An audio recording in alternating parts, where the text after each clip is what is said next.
नमस्कार, मी पूनम तुमचं पूनम बेसिक रेसिपीजमध्ये खूप मनापासून स्वागत करते। तर आज आपण उन्हाळा स्पेशल थंडगार सुमधुर दही पोह्यांची रेसिपी बघणार आहोत।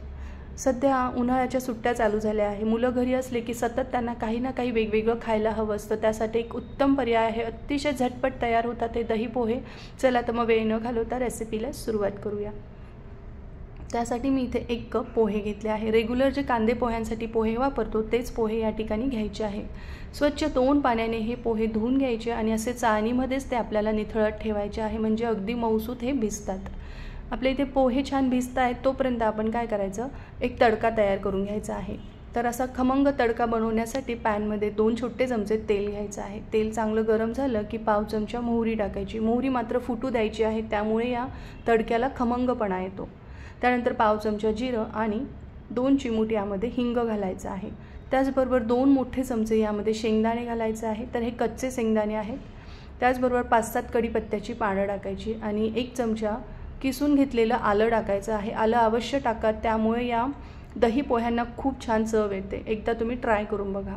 त्याचबरोबर 1 हिरवी मिरची मी यामध्ये कट करून टाकली आहे। हिरवी मिरची बेताची घालायची, लहान मुलं खाणारे असतील तर कमी घाला। आणि असा खमंग हा तडका तयार झाला की रूम टेम्परेचरवर गार करायचा आहे। आता आपण दही फेटून घेणार आहोत। तर 1 कप मी या ठिकाणी दही घेतलं आहे। हे घरचं दही आहे, आंबट दह्याचा शक्यतो वापर करायचा नाही। दही चांगलं फेटून घ्यायचं आहे रवीने।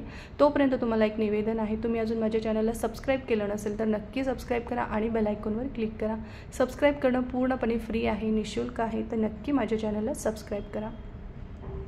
तर असं घट्टसर दही कसं सेट करायचं याची रेसिपीसुद्धा मी आपल्या चॅनलवर आधीच अपलोड केली आहे, तिथे जाऊन तुम्ही नक्की चेक करा। अगदी परफेक्ट दही घरच्या घरी आपलं तयार होतं। आता यामध्ये 1 चमचा मी साखर टाकली आहे, चवीनुसार मीठ टाकायचं आणि एक छोट्या आकाराचा कांदा अगदी बारीक कट करून टाकला आहे। उन्हाळी जो पांढरा कांदा असतो तो तुमच्याकडे असेल तर तो अवश्य घाला, तो अजूनच पौष्टिक असतो। त्याचबरोबर पाव कप बारीक चिरून घेतलेली काकडी यामध्ये ॲड केलेली आहे आणि थोडीशी बारीक चिरलेली फ्रेश कोथिंबीर ॲड करायची। हे सगळं व्यवस्थित मिक्स करायचं आहे। आता आपण जे भिजत ठेवलेले पोहे होते ते टाकायचे।